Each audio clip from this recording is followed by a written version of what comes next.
Si bajingan ini tega banget membunuh nenek-nenek yang berusia 80 tahun dan juga cucunya yang berusia 14 tahun. Karena pelakunya ini minum obat sejenis samsodin atau samkodin. Jadi yang gue tahu itu sebenarnya obat ini buat obat batuk ya, tapi malah disalahgunakan sama pelakunya ini buat mabuk. Kita mulai dengan latar belakang kedua korban. Seorang nenek bernama Bidah, 80 tahun, dan cucunya bernama Yeti, 13 tahun. Di mana mereka ini tinggal di Desa Karangdapo, Kecamatan Semidang Gumai, Kabupaten Kaur, Provinsi Bengkulu. Nenek Bidah ini dikenal sebagai sosok yang ramah dan penyayang. Ya, walaupun usianya sudah lanjut, Nenek Bidah masih memiliki semangat hidup yang lebih tinggi. Di mana Nenek Bidah ini tinggal bersama cucunya, yaitu Yeti, di rumah sederhana di desa yang terletak di pedalaman Kaur. Masyarakat sekitar menggambarkan kalau Nenek Bidah ini sebagai wanita yang penuh kasih sayang dan sangat peduli terhadap keluarganya, terutama cucunya yang sangat dekat dengannya. Sedangkan Yeti seorang remaja yang ceria dan rajin. Dari kecil Yeti ini sudah tinggal bersama neneknya karena orang tuanya ini tidak tinggal bersama mereka di desa tersebut. Yeti dan neneknya pun sering menghabiskan waktu bersama. Tentunya, setiap hari Yeti ini membantu neneknya seperti nyuci, masak, dan pekerjaan lainnya. Kehidupan mereka ini bisa dibilang jauh dari kemewahan. Bahkan keluarga dan tetangganya ini sempat merasa prihatin melihat kondisi mereka yang serba kekurangan. Tapi mereka ini tetap hidup dengan penuh rasa syukur dan bahagia.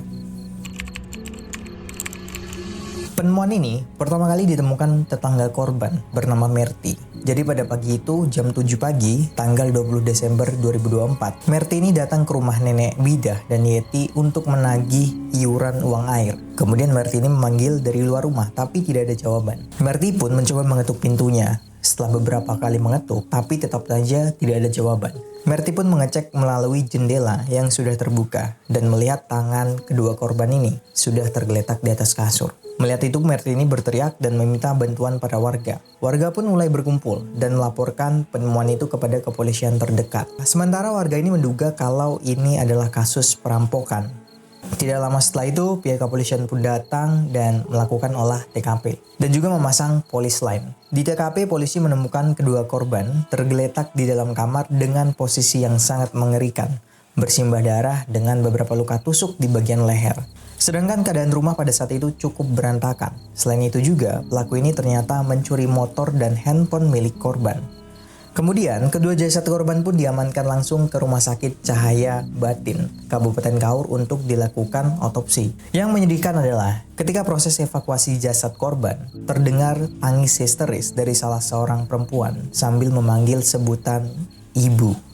Hasil otopsi menunjukkan kalau Nenek Bidah dan Yeti meninggal karena luka tusuk di bagian leher. Di tubuh Yeti juga ditemukan luka-luka lain akibat benda tumpul. Investigasi pun dilanjutkan pihak kepolisian untuk mengungkap siapa pelaku pembunuhan nenek dan cucu tersebut.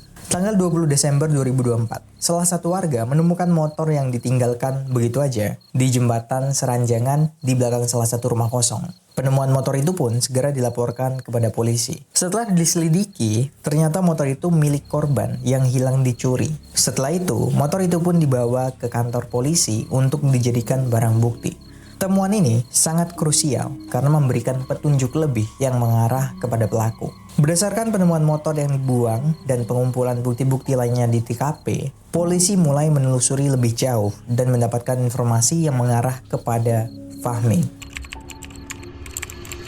Seorang pemuda yang berasal dari desa Penandingan, Kecamatan Kinal, Kabupaten Kaur, Provinsi Bengkulu. Fahmi ini berusia 18 tahun dan juga ternyata masih sekolah di salah satu SMA di Bengkulu. Selain itu, Fahmi ini merupakan residivis, tindak pidana pencurian dan kepemilikan sajam. Saat itu juga, polisi pun langsung mendatangi rumah Fahmi yang ada di desa Penandingan, Kecamatan Kinal, Kabupaten Kaur, Provinsi Bengkulu. Di mana desa ini sebenarnya tidak jauh dari TKP. Ketika polisi sampai di rumah Fahmi, mereka ini tidak menemukan keberadaan Fahmi ataupun anggota keluarganya. Polisi curiga kalau Fahmi ini sudah melarikan diri jauh dari desa tersebut. Kemudian polisi pun memperluas pencarian mereka dan mencari informasi lebih lanjut dari masyarakat sekitar dan melibatkan pihak-pihak terkait untuk melacak jejak Fahmi. Mereka mencoba mendapatkan informasi tentang keberadaan Fahmi dari teman-temannya dan juga orang-orang yang mungkin tahu kemana dia pergi. Selama pencarian, polisi ini menggali informasi mengenai kemungkinan Fahmi yang sudah kabur dan mencoba melarikan diri ke tempat-tempat yang lebih aman.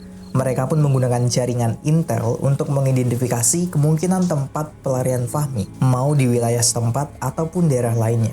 Setelah beberapa minggu, tepatnya di tanggal 6 Januari 2025, akhirnya polisi ini berhasil menangkap Fahmi di sebuah tempat persembunyiannya. Lokasi penangkapan Fahmi di rumah seorang saudaranya di wilayah Kecamatan Kinal, Kabupaten Kaur, Bengkulu. Setelah berita Fahmi ini tertangkap, warga yang mengikuti kasus ini merasa kesal dan marah. Mereka melakukan pengerusakan terhadap rumah Fahmi.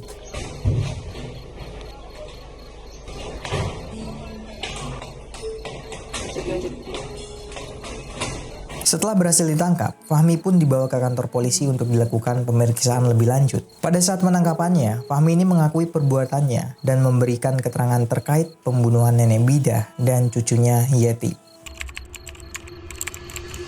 Di malam kejadian, Fahmi datang ke rumah korban ini dengan niat untuk mencuri motor dan handphone yang ada di dalam rumah tersebut. Namun ketika dia masuk, Fahmi kaget karena Yeti terbangun. Fahmi pun panik dan takut kalau Yeti ini akan teriak dan minta tolong ke warga sekitar. Dalam keadaan yang terpengaruh narkoba dan rasa panik yang tinggi, Fahmi pun langsung menusuk Yeti dengan pisau yang dibawanya. Yeti pada saat itu masih sempat melawan. Nenek Bidah pun terbangun karena mendengar keributan. Melihat itu, Fahmi pun semakin menggila karena rasa takut dan juga masih dalam pengaruh narkoboy. Fahmi pun lagi-lagi menusuk Nenek Bidah di lehernya. Setelah membunuh kedua korban, Fahmi ini masih sempat mencari barang-barang berharga yang bisa dia curi, seperti motor dan handphone korban. Kemudian, Fahmi ini melarikan diri menggunakan motor korban. Tapi ketika di perjalanan, tiba-tiba motor yang ia curi kehabisan bahan bakar. Dan Fahmi pun memutuskan untuk membuang motor tersebut di dekat jembatan Seranjangan, yang lokasinya itu beberapa kilometer dari rumah korban. Mungkin Fahmi ini berpikir kalau dia membuang motor tersebut, dia bisa menghilangkan jejaknya gitu aja.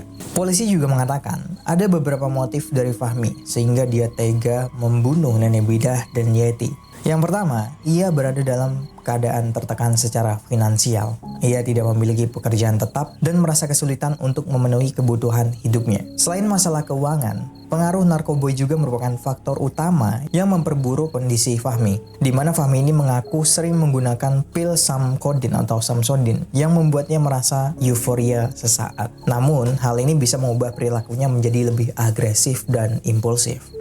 Fahmi ini bisa dikenakan beberapa pasal, yakni pasal 340 KUHP tentang pembunuhan berencana, pasal 338 KUHP tentang pembunuhan, dan pasal 365 tentang pencurian dan kekerasan. Dan bisa juga dikenakan pasal terkait kekerasan lainnya. Hukuman yang dapat dijatuhkan kepada Fahmi ini tergantung dari hasil penyelidikan, pembuktian, dan serta pertimbangan hakim dalam persidangan. Ya mungkin bisa dihukum mati ataupun penjara maksimal 20 tahun atau ya seumur hidup. Jadi kalau ada salah kata ataupun kata yang kurang tepat mohon dimaafkan. Dan mungkin kalau ada cerita seru kalian bisa tambahkan di kolom komentar biar gue bisa bahas. Terima kasih sudah menonton video ini.